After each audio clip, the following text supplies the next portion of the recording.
Magandang hapon po sa ating lahat. Unang-una nga po ako ay nagpapasalamat at nagpupuri sa Kanya sa biyaya nga po na kaligtasan na pinagkaloob. At biyaya rin po sa akin na ang Kanyang salita ay naging hamon nga po para sa akin upang patuloy at magpatuloy para sa Kanya. Tunay nga po na ang Kanyang salita ay pag ako'y nagbabasa aking nabubulay, tama naman talaga. Wala tayong dapat ipagkaila o dapat tayong hindi maglingkod. Kasi tayo nga iniligtas na hindi dapat kaligtas-ligtas. Salamat po sa biyaya na patuloy nga pong nagagampanan. Maging sa mga ministeryo na ipinagkaloob din sa akin ng Panginoon. At isa po ko ipinagpapasalamat sa trabaho. Patuloy niya pa rin po akong iniingatan doon. Salamat din po sa Kanyang biyaya na naipasok ko na nga sa trabaho yung dalawa nating bagong welder, si Luigi at saka yung aking bunso. At biyaya po doon na una-una ko po ang kinuha doon, ipinagkuhan ko po agad sa aming general manager na wala silang araw ng linggo. Sabi ko, ma'am, hindi ko sila pinapapasok ng araw ng linggo. Pero kung talaga pong kailangan mag-overtime, pwede po sila. Pero po yung araw ng linggo, sabi ko, hindi ko po pwedeng ikuha na sila ipapasok. Kasi ako po, nanindigan ako sa kanila na hindi talaga ako pumapasok ng linggo.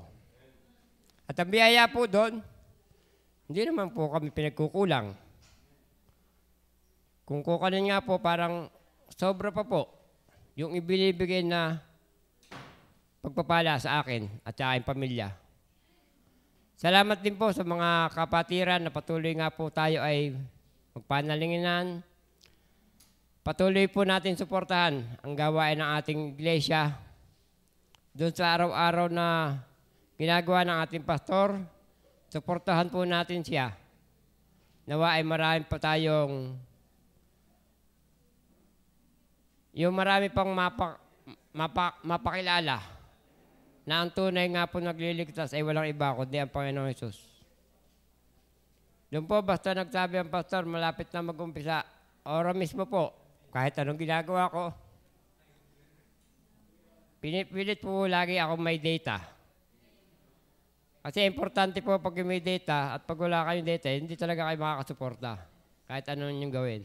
At ang biyaya nga po doon, basta po nag-umpisa ang pastor, i-share ko agad po yon sa lahat ng aking mga friend. Nawa po sana kumilos sa kanila ang Panginoon.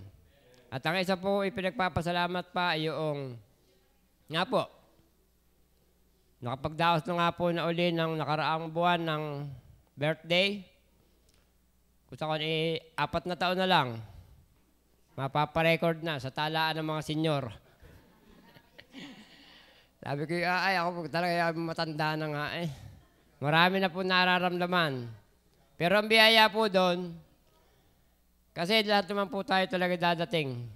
Pero ang biyaya po doon, yung karamdamang yun, huwag sana doon tayo maghinawad na hindi tayo magpatuloy.